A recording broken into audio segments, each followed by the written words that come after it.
live. We are live. Yes, we are. This We're is live. Celso Oliveira. And Eric, you were in the building yesterday, buddy, not watching this one at home like we were. So before we get into the stats, the clips of this game, 3-1 win over RSL, a great team. We're going to start with the cameras don't catch all of it that was behind the scenes with you going back to your seat, hopefully getting a bobblehead. So you're going to talk a bit about that. Beautiful and unbelievable. I'm sure you had a great experience there. But of course, first and foremost, the friends from Fugazi.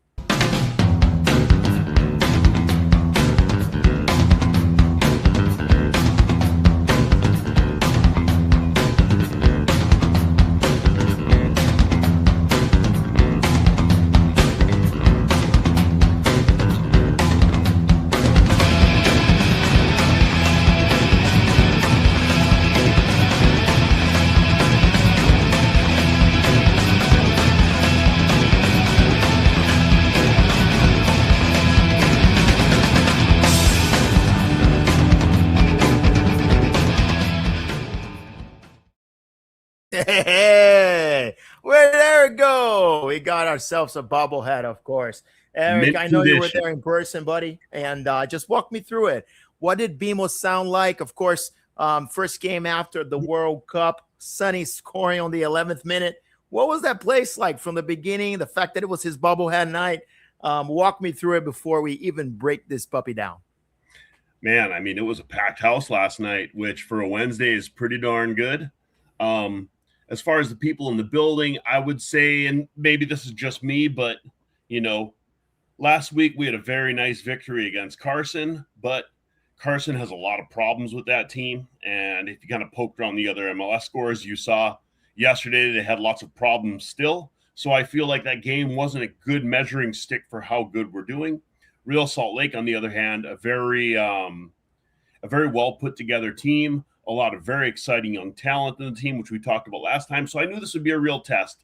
And I feel like for the LAFC sickos in the stadium, of which there's plenty of them, you know, the people around our seats that we've known for 8 years at this point, you know, we're all kind of like, let's see what happens with this game, you know. And of course, the other aspect of being a little bit tentative, I guess you would say. Yeah. But the other aspect is the Sonny effect at BMO. You know, I would say probably half of the seats around me were occupied by people of Korean heritage. And I think on their end too, I'm sure they had the same thoughts because Sonny had a very poor World Cup where he didn't really score. He has not been scoring for LAFC. He put one in against Carson and everybody's like, okay, is the dam going to break open or is it not? And when he scored around the 11th minute, it was just pandemonium. Everybody went crazy. And what a goal by him as well. Yeah, let's break this down, buddy. 11th minute, Sonny opener. We've talked about how important it is to jump ahead, have the first goal, especially in the first 15 minutes. It's imperative in Major League Soccer that you don't fall behind in the beginning. A Tafari long ball, I noticed that. And, of course, Schaffelberg lays off. Walk me through the goal. What did you see? Was it by your seats? I can't recall now. No, they started it was the other side. Yeah, because they were going the other way. Yep, we attacked the north end in the first half, which, you know, I'm used to them attacking the south end to start. Yeah, that's why I had to double take it. It was a little bit of a change. Yeah, so it was, I mean, a great goal. Sonny had a really nice step over before going into that. You know, he had a good burst of speed, so it looks like his legs are there. A little step over, and, man, he just slotted that in the left-hand corner, and what precision accuracy that shot had. And with the speed, another kind of right at the edge of the box goal, which is kind of what we're starting to see from him and probably what we will continue to see from him, I'm guessing, based on kind of the defensive setup that MDS is going that we're going to get into later in the show. Yeah, man. So then Boanga, bro, and I'm going to have this go here in a little bit for us because we got to watch it because Chonier just had a dime, right? But that's the ball, man. I was like, holy crap, that was kind of nasty. And it opens up another conversation about where Tim Tillman is with this team when he comes back. So Chonier is playing real ball. But, yeah, what did you see in that second goal? Because I think, if I'm not mistaken, that second goal was just basically right. That pass from Chonier was pretty close to where you sit. Yeah, it was. And I think that whole buildup was interesting because it was a really kind of off balance buildup that they did. It was kind of a pass through the first line and then back behind them. And then another pass through two lines, back another line. It was kind of like every pass advanced past the line. So Salt Lake kind of didn't get their bearings on it. And it kind of stretched them a little bit, which opened that space for that long pass through Sonny, who then basically ran, or for Denis Bouanga, who basically ran about 40 yards to the goal, right? Beat two guys on dribbles, got them biting, and just basically, I mean, the shot, he did all the hard work before the shot. When the shot came, basically, like, I mean, he was just eating dessert at that point. So while I queue up the goal here, what are your thoughts on Tim Tillman was out again? So real quick, starting lineup, especially the midfielders. What did you like? What you didn't like from the starting lineup wise? And where does Tim Tillman fit on this? Is he a starter still with this team, given how well they've been playing with this this particular format?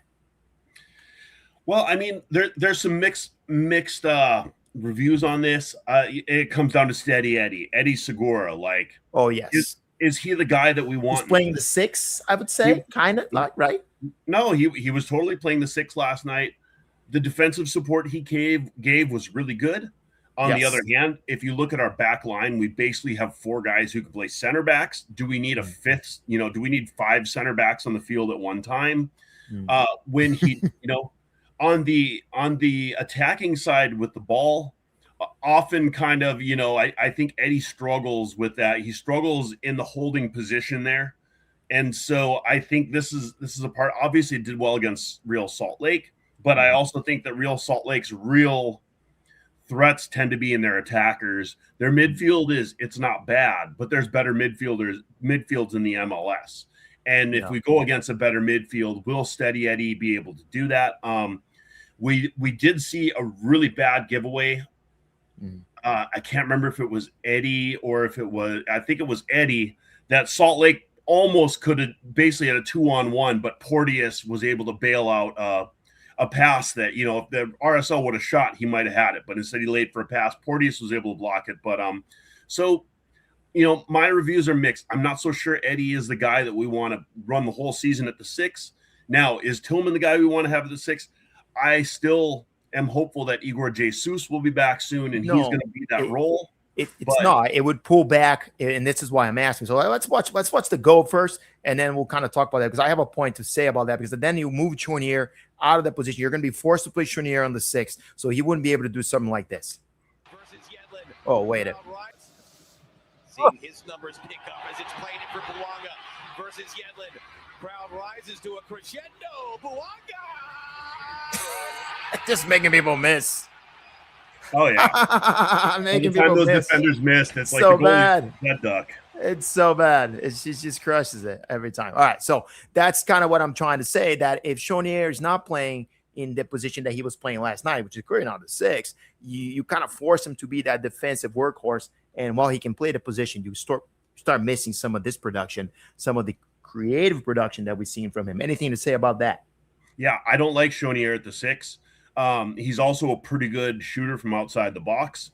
And why would you waste a good outside the box shooter by having him as a six and kind of a deeper lying six, which is what we do, which is why, again, hope is not a plan, but I'm hoping that Igor Jesus is healthy and ready and can kind of get back to the form he had. I think he's a better option in there. In the meantime, Steady Eddie's, he's kind of a jack of all trades. He can play left back, which at this point, I don't think we want anybody else playing left back, but we'll get into that too. But he can play six, he can play center back. So he's a jack of all trades. Army knife. Doing a lot. So what did you see in the second half there? It was in front of you. We got our own goal deflection, it happens. But talk to me about the second half in general, and then RSL getting the goal back. And then I'll load up a cool little stat that I pulled from this game. But what did you see in that second half of this game? The second half went pretty well. I mean, the own goal got forced by Yedlin, who I kept yelling, "Yedlin, you're washed," from my seat basically all night. Every time he'd come on my side, like, when I'm in 128, I make sure the guys in the field can hear me. So DeAndre Yedlin, I think, is pretty washed on that goal. So, so I can't believe he's still playing. So let me talk to you about this, because this is maybe an unsung hero a little bit here. Hugo Lloris, man, 6 saves against RSL last night, season high. It's not like he had a quiet game. So how much do you feel like did he impact this game? Was it close? Did you feel at some point that they were going to come back and level this up? I believe you call this a tie, if I'm not mistaken. I called it a slim win. So, the script made sense because they could have easily tied this game, right? So what did you see there? And just talk to me about, again, the second half. And were you afraid that LAFC was just going to basically, spit that win out, right? Or lose a game that was already won? I might have to call it the Eric effect, because, they might have to have me start parking in that seat, because when I'm sitting in those seats, we seem to handle everybody with no problem. Yeah, Lloris, excellent game. He, I'm not sure I didn't look what the RSL XG is, but the RSL XG had to be in the chat. Had to be close. I mean, we've got a small house today, but if you can, that'll be great. It had to be close to 2 or over 2. He had a couple saves. He had a save that would have been top bin, really hard shot. And so, yeah, Lloris was good. When that goal came in, Lloris looked the most disappointed of everybody. And I think part of that, as you were saying before, what do you think about the second half? The second half kind of ended around the 70th minute. They started subbing in guys. Jude Terry came in, which I always love to see. They brought in a Bobasi, and they just kind of kept taking the starters out. They put in Boyd, and by the time that goal came, like, we were pretty rotated to a lot of backups and academy players in the field. Nielsen came in for Bouanga, so when that goal came, definitely we were underpowered. And there was a little bit when they scored that, RSL continued the pressure. And I, for a second, was like, I hope MDS didn't pull these guys a little early. And, because RSL looked like they were going to almost get a second one and make it a 1-goal game. And all of a sudden it becomes panic, and we have, like I said, a lot of the academy guys in, and they have the periphery guys on the bench, but they were able to stop the bleeding there and see the game out. So I think even though we conceded the goal, I think Lloris had almost like 296 minutes of clean sheet when that goal came. We weathered the storm. Guys have rest now for Sporting KC this next weekend, which, spoiler, I will not be declaring a tie. And, that's that. I think the load management aspect was really good, even though we did give up the goal. Okay, so we're going to talk about the next game, of course, which is this weekend already. A couple other statistics that came out of this game. Chonier, 3 assists, tied for second the most on his in his career. So, again, I think we talked enough about Chonier, but, he was a loan that ended up being a purchase. And, I have to say that's a win for us because he's been really good, right? And for a guy that is not a de facto starter, what he's been doing, just anything else that you want to say about like the front office there, because I really believe that getting him on a loan when nobody was looking and then essentially signing him was actually really good for us, and it's paying major dividends. I really like Chonier. I think he's an excellent player and has been adding some quality for the midfield. There he is. 3 assists, second the most. Anything that we haven't praised him for? Do you think, again, that this is a guy that is going to stick with us for a long time and really make his name here? I do believe he's kind of like a Sergi Palencia, that he's going to fly under the radar for a while, but he's going to be here for a long time. Yeah, I like Chonier. I think his age, he's about mid-20s, isn't he? So I think he's got a pretty young guy, man. Yeah, good chunk of career. No, I really like him. He's a good spark in the midfield. Like I said, I don't know if the 6 is the right role for him, but he's definitely a really good 8. And I hope we see more of him. I think he's a good guy to have in the midfield. At this point, aside from this, if the 6 was more established, I prefer him over Tillman because I think he does have a lot of creativity when we have the ball moving forward. And his work rate defensively isn't quite what Tillman's is. That's Tillman's big strength, is off the ball. But Chonier is pretty good off the ball as well. Yeah, bro. So now LAFC, what a difference it makes, right? A month, and then, of course, the World Cup. But if you remember, we're really panicking before the break. And then we get the win against Seattle, and then now 2 in a row. And the LAFC record, as you see, 9-5-3, 30 points. We're third in the West, man. Very close to Vancouver and San Jose. Of course, I really believe we can compete with those two teams as well. But, San Jose kicked our butt last time, so we'll still have to see about that. But overall, right, Marc Dos Santos had to endure a lot of criticism and sort of riding the ship now. And it seems like once the players got their legs under them, the team reacted, and they are kind of hungry and motivated for the second half of this season, right? Yeah, MDS is riding the tackles, as they would say. So, man. No, I think it was good. His strategy definitely was a pretty defensive strategy. He definitely held the guys back. There were times where Salt Lake really put a lot of pressure on. They had some good stretches where they controlled the ball really well in our house, and we just kind of absorbed it. But it worked, and that's what springs the counterattack. So I'm not sure if he's going a little bit back towards like the Dolo ball that unlocked Sonny and Bouanga. But that game last night, it looked more like Dolo ball than it's looked like MDS ball all year. And with what we have in the roster, that just might have to be the way to go about this, is more of a defensive counterattack again and leaving the possession. Yeah, nice to see you too. It's great to be back. Thank you, Eric, for that.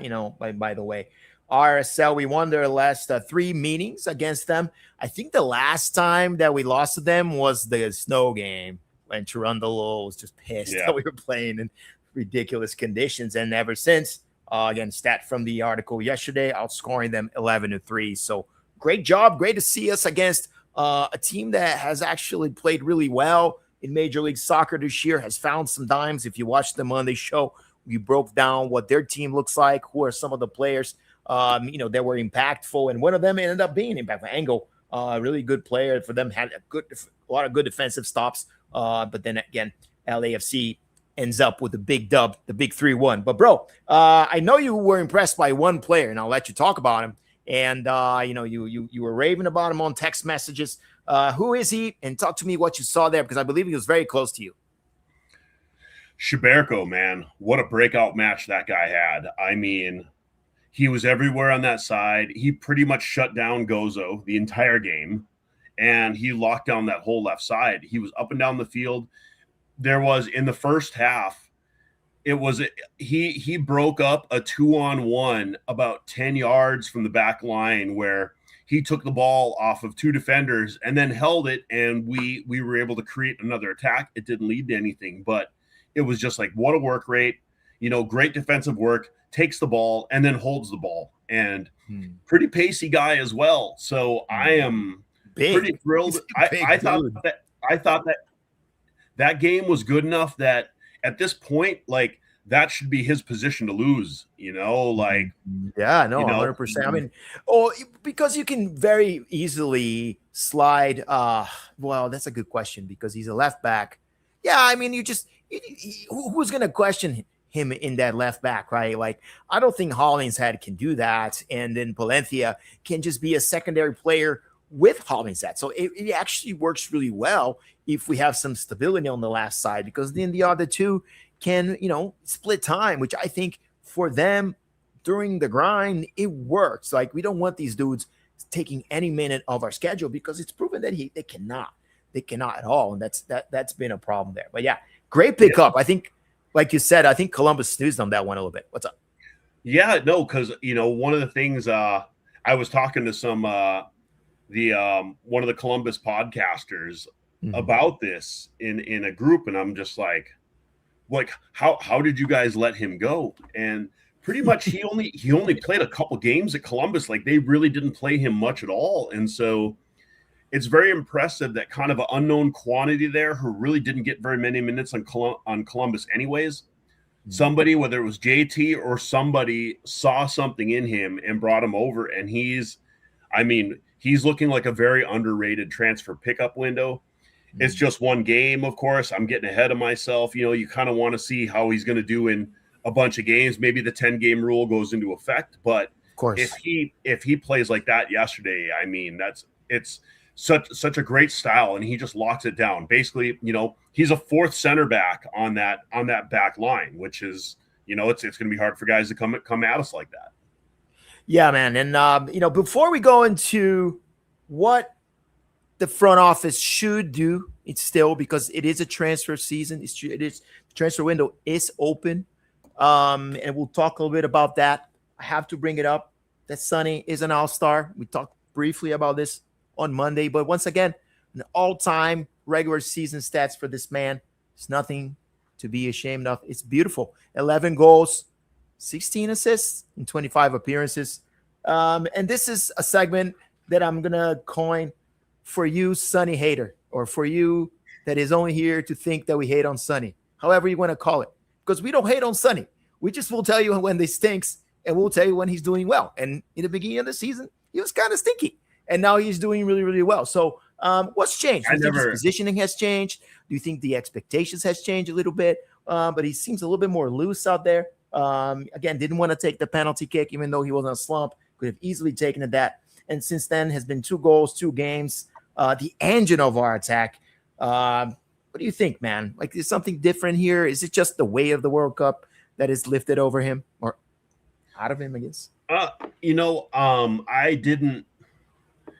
never really attacked him even this spring, because he was getting a lot of assists, and he was getting, I think first half of the season he got 7 of those 11 assists were in the first half of the season. So that's quite a bit.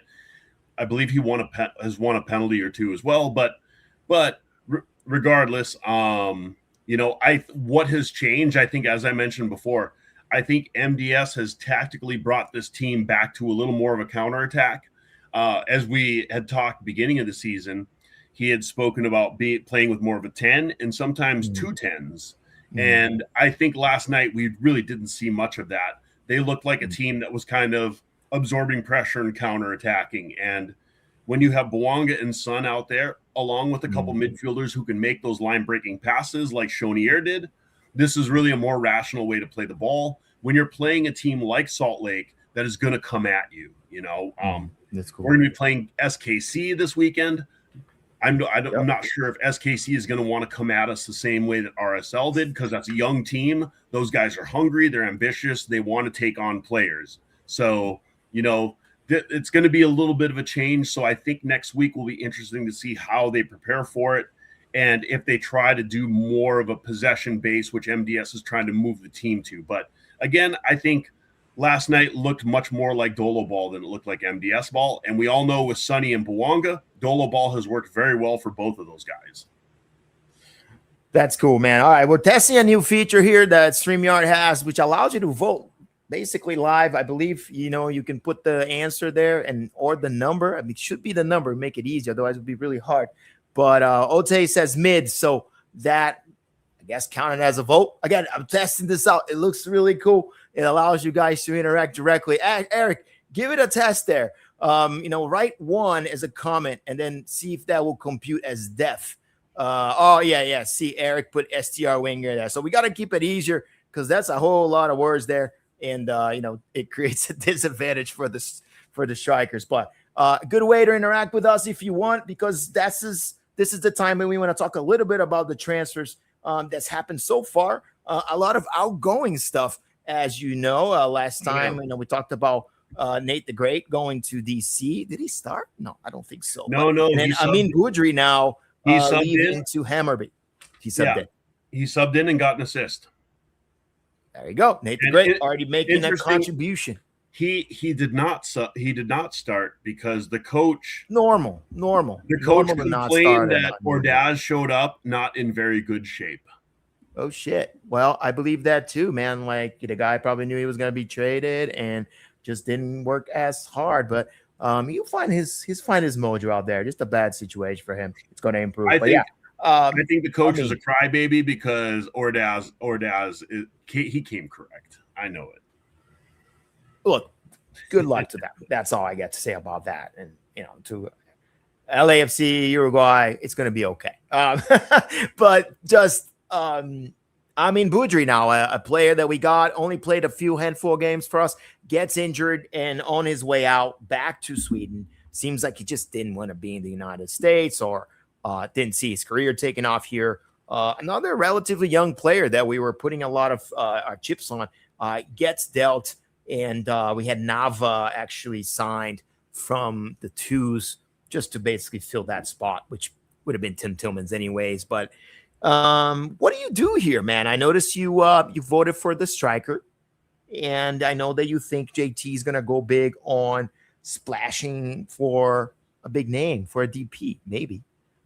What do you think we need, however? What do you think we need? As far as midfield the front, depth, we just lost one. Yeah, so up front, the thing that concerns me is, we have Schaffelberg up there. He's great. Bit of a cross machine, but he's very pacey. So he's good at breaking down that the right side. But I wonder, Martinez, a guy like that, to not be starting to just be subbing in is just a terrible use of Martinez. So a guy like that needs to be a starter somewhere, if not here, just like Ordaz. So, if we're going the Schaffelberg route, I think Martinez is another one we got to look at. Like, does he make sense on this team anymore? So that's kind of like, and if he doesn't, we might need to look at another forward to put in there, because I'm not sure that Schaffelberg is going to be the be all end all. But with Son and Denny, he does pretty good. I kind of does been good. Yeah. On the mid crossing machine there. Cross. Oh yeah. But I think it's also a bit predictable because a lot of them kind of got blocked out. So as far 100%. as the transfers, we and shout out to LAFC Daniel on this one is because I'm going off of his tweet, but we have Baudry, we're getting 3.7 million for him.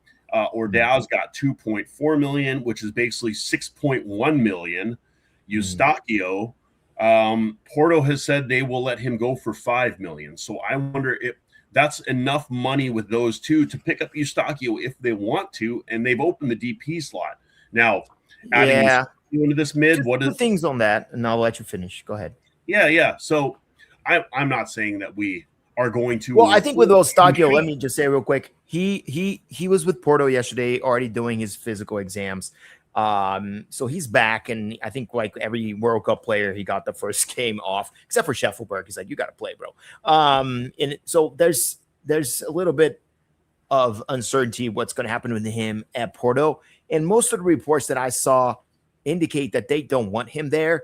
But at the same time, I don't think they're going to take 5 million for him, and there will probably be suitors above 5 million for him. I think so. 7 million more likely. But then it opens up the question, do you want to bring him in, a player that was good but not proven with LAFC? Is he worth that kind of money and that kind of trigger for us from a loan standpoint? I don't think so. My concern is his durability, and I've had people come at me and say, well, he wasn't that injured before. I'm just looking at when he's in black and gold, and he missed about 50% of the time, which is a lot. I've also seen that Porto they are trying to unload somebody to pay for Wang In Biom, who they picked up.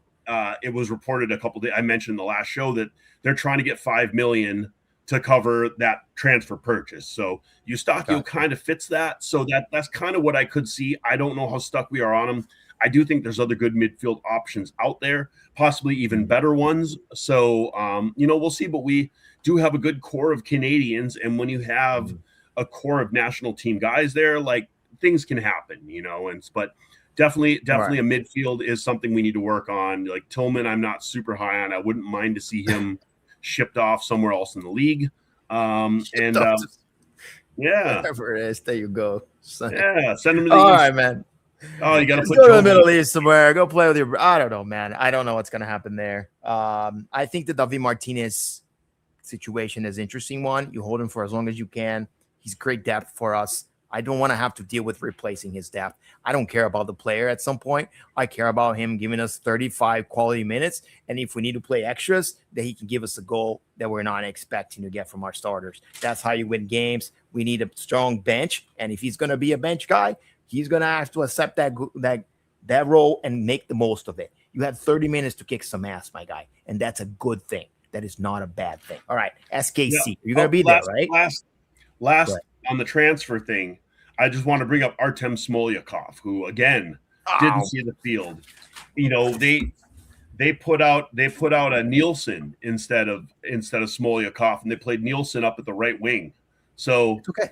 Smoley is a death piece that will be utilized later in the season when we're playing Leagues Cup and we're fucking exhausted, or we're just out of juice, or someone gets a blown fucking hamstring, right? Or Hollingshead can just not go, right? And we have to start kind of thinking about Celso. But it's very clear that these center backs do a better job playing fullback than any of our guys. And MDS has said he doesn't want DNP, baby. MDS says he doesn't want fullbacks who can't play center back, and Artem obviously cannot play center back. He's also taking up a U22 slot, which is a salary capped exempt position, so it's a very valuable slot to take. So he's going to be moved. He's got to be moved at this point. Well, he probably needs suitors too, and there might not be suitors for him. So we can't do wrong by yet another young player, because the track record that I get is that the young players are not that valuable for LAFC. They're expendable, and you don't want Artem, a guy that you convinced to come here to be developed into a better player, to leave thinking that LAFC is not good an institution to do so. Yes, you weren't able to break into the starting 11, but yes, you were a contributor, and then at some point you had your flashes of brilliance. But I don't want LAFC to have a bad reputation with transfers. I don't want us to be Carson. Carson has a horrible reputation with transfers. I don't think LAFC shouldn't be that. I don't think this is the case here, because you got to look. We brought Artem in during the early stages of the Russia-Ukraine war. The Ukrainian league was, missing game. Yeah. So it's not like we picked up a super promising prospect. It's like we brought this kid over. If the development doesn't work, fine. Like, send him somewhere that does. Send him down to LAFC 2, or you can find somebody in the league that's a suitor. If you're going to lose money on him, whatever. I don't think we paid a lot for him. I'd have to look it up. It's not on my fingertips, but I don't think he was a huge money transfer. Maybe like $1 million, $1.5 million. So it's not a huge loss. It's the opportunity cost of a U22 slot that sits on the bench is worth way more than the transfer fee we paid for him a year and a half ago. So I really think, based on especially this, they need to move that kid on for his good too. He needs to go somewhere that he can play. Maybe Sporting KC is a team that's good for him. He's probably better than whatever they have at left back. I like what you're saying. So look, first of all, the opportunity cost of us not talking about Smolyakov is massive, because honestly, at this point, I don't give a shit what happens to Smolyakov. We just have to do it right by the contract and everything. No, I'm obviously being facetious about it. But SKC, to me, first off, we're going to go on an all-star break. And the fact that MLS is now going on a break is just mind-blown to me, that we're going to get all of the stars out of our teams, put them on a big party. For what? We just stopped the calendar, and now we're crunching all this other shit because we want to have an all-star game, which is not going to be attended by Messi and none of the Inter Miami guys that only just play by their own rules. Let's not even talk about Casemiro going in under what we call the Jordi Alba rule, right? Let's not talk about that, because that would just fucking piss me off. Let's just talk about SKC, who you're going to put out there, who are your starting 11, right? Basically a short change here of pace for the weekend game. We talked about Tafari coming in perhaps for the midweek game, and it happened. But give me your starting 11. We need to get out of here, Eric, for this SKC game. And let's not talk about the fact that we have another break coming up after this. It's just a look-away game. I mean, a look-ahead game where we just forget we're playing a shitty team and we're going on another break and take our eye off the ball. How long are you going to hide this handsome face behind this pole down here? That's what I'm wondering. I'm sorry. Let's put the pole away. Yeah, my bad. It didn't change very well. Thank you. I'll hide my own face. Oh, yeah, and I think the pole ends now. Let's just say the mids, man. Everyone thinks some vanity here. No, and everyone thinks the mids should be the position that the poll should address. So this poll is actually, no, there was somebody that agreed with me, but no, it's a cool way to look at information. And I appreciate everybody that voted. We're really just testing this new feature that we have here on StreamYard. But I will stop the poll now, Eric. Yeah, the lineups. I have a feeling that we're going to see the same lineup we had. It might have a change of Tafari for Long. So I'm not sure. Long wasn't on the injury report, so not sure what's up with him. Just rotation, man. It's just rotation to allow Tafari to play as well. And again, I think that's smart. And I remember seeing that a lot when Chiellini was here, and Chiellini was just a regular rotation guy. Yeah, Long is that. So, I guess, looking at this, I think we're going to see Hollingshead on the right. We're going to see, let's go with Tafari and Long in midfield, and that will give Porteous the rest because I believe Porteous has played the last 2 games without coming off. And let's go Shaberko again on the left. And depending what's going on with Artem, maybe he comes in to give Shaberko a little bit of rest, but I think Shaberko also has to work on getting up into his game form, so I'm not sure on the left side what they're going to do, if they want to roll him right back out there again or not, but let's just go, he's going to start there, but he'd probably be the first sub to come off in the back line just because for load management. Midfield, let's assume everybody's legs are still hurt, Igor Jesus, Tillman, so we're probably going to see the same thing, Chonier, Segura, and Delgado, which I don't have a problem with. And then up front, I'd love to see Martinez get in there instead of Schaffelberg, but I could see Schaffelberg again. This starting lineup has basically put up 6 goals in the last 2 games, so you might want to keep riding the hot hand until it starts to cool. So we're going to go, Schaffelberg, Bouanga, and Sonny again up front. So basically the same thing, except Long in for Porteous just to give Porteous a rest. I don't know, man. I like Porteous in there. He's like the sheriff. I prefer everybody rotating around Porteous. But you're absolutely right. If they want to keep everybody fresh, they might give Porteous a little bit of a break. But he's been really good. It was a guy that I was criticizing back before, a little bit too loud, too mouthy at times, but has been excellent the last couple of games. So maybe you're right. Maybe it's time to rotate before those guys get too tired. Allow Tafari to stay in there. He played really well, so there's no reason to make that change. But again, unless Long has felt something, I would believe that he would come in for this weekend game here. And again, he's just one of my more important players. He should be playing. I like the fullbacks how they are, so we won't touch them. Chaberko has been great there. I would repeat Segura in the middle. I don't mind that. I think he provides us a level of defensive security and a blanket of security that LAFC sometimes needs. He's just kind of an extra man out there, and the best thing he does is defend, and we need him defending there sometimes. And I do believe we would keep that because it's working. As I said, even if Tim Tillman is not available, or is available, I would start him off the bench. Not only is he coming back from an injury, but everybody's playing really well in midfield. So wait for it to go bad before you make any changes. Davi Martinez might be a candidate to start up front for Schaffelberg. Again, rotation-wise, still your job, Schaffelberg. But, maybe give Davi an opportunity to start a game. I think that could be helpful, right? So you give both of these guys an understanding and look, we're not trying to play starters here. There's plenty of minutes for everybody to play. So this game, Martinez, you're coming in from the start. I wouldn't mind that at all. But then everybody else, of course, would be the same. Your Delgado, those guys always have to play, and I think keeping that steady is good for us. Send us if you have a score prediction for SKC. The time to send it is now. Otherwise, I'm going to ask Eric, what do you think? Are you going to go to this game, right? You said? I'm going to be there. I'm going to be tailgating at this game. You're going to be tailgating and everything. Good for you. Good for you. Yeah. I'm still on a little bit of a game hiatus. Apologize for that. I'll be back hopefully for Leagues Cup and therefore after that. But yeah, what are you thinking? How this game turns out? Again, trap game? No. I think we're going to keep flying. I think we're looking at a 4-0 beatdown. Raphael Wicki as a coach, I'm not super impressed with. He seems to coach bad teams repeatedly in this league. So I think they're going to get a number 1 and 2 ass whooping in this game, and we're going to see a brace by Sonny, a goal by Bouanga, and possibly a goal by Martinez, if not a midfielder. All right, so you're thinking it'd be like 3-0? Is that right? No, that count the goals right there. 4-0. 4-0. 4-0. Beautiful.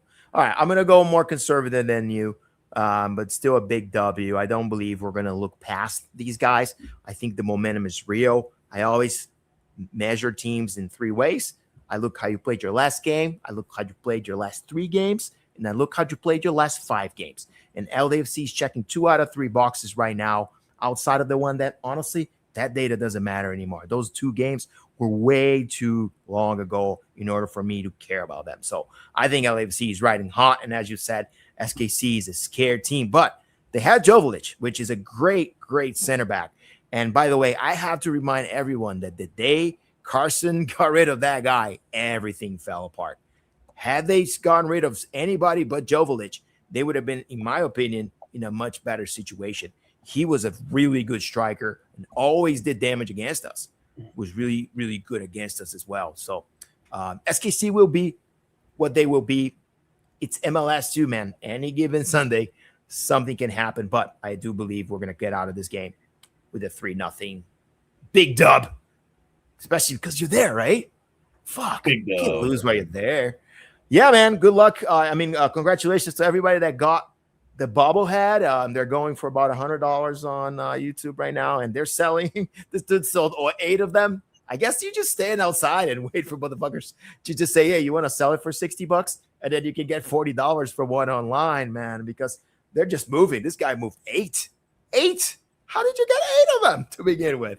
It's kind of wild, man. But before we get out of here, say your goodbyes. Anything else you want to say? Where are you going to be? Where can people find you? Right? And if you don't mind, do the honors. Tell us what to do about our channel, since I always say it. Oh, yeah. Smash that like button. Subscribe. You can follow Celso Olivero on X, and you can follow me, Eric Holstrom, on X. Give us follows. And, not really one to stat whore how many followers we have, but I guess it's probably a good thing.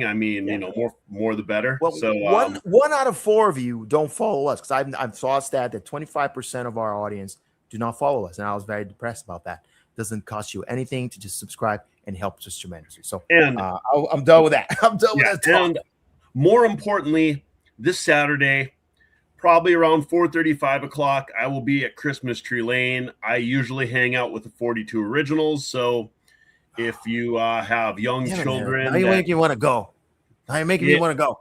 If you're bringing young children that do not like clouds of cannabis smoke, maybe say hi to me from a distance. But you'll find me there. I'll have my lovely wife Maria Claudia with me, and it's a good time. Everybody's friendly, good people. So we'll be there hanging out and ready to party and ready to see LAFC get this dub. Good shit, man. All right, guys. It's been a pleasure. Once again, follow us anywhere you can on the socials as well. Eric does a great job following the team. I kind of fell off the wagon a little bit. It's just too much. But everybody that follows us here. What's up? You were like World Cup photographer, like jet setting. Yeah, I got burned out, and I'm just kind of really just watching from TVs. It's sometimes really good, and really just want to kind of make sure that when I'm in this stadium, I have that passion. I'm ready to go, and LAFC checks all those boxes for me. So I will be back no matter what. See you guys later. See you Monday, 5 o'clock.